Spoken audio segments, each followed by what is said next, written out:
Beautiful day outside. Got a little rain later on today, but at least right now everything looks good out there.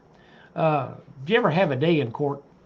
I did a long time ago, and it sure taught me a few lessons.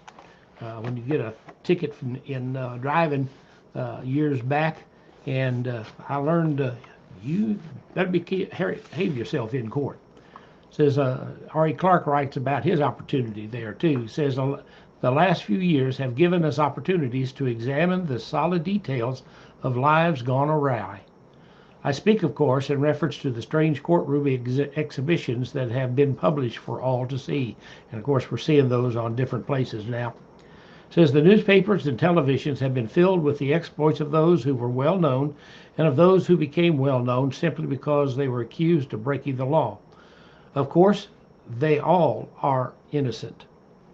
Some have been introduced to the swift hand of justice, and our system of laws has prevailed to what seems to be the correct end. However, there are cases that simply allow the guilty to escape the justice that they are due.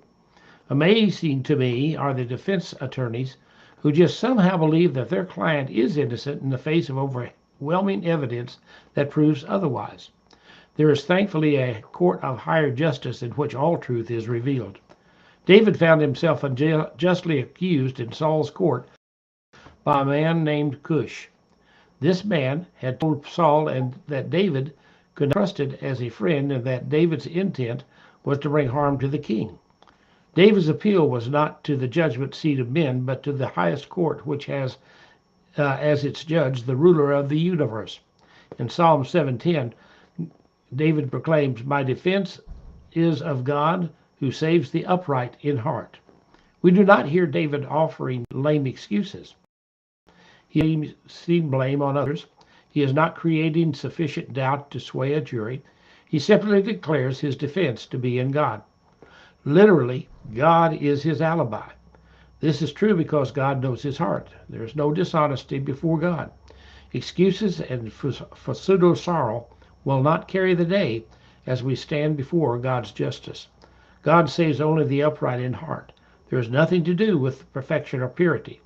This is not the sinless heart in full view of all. It's the honest heart.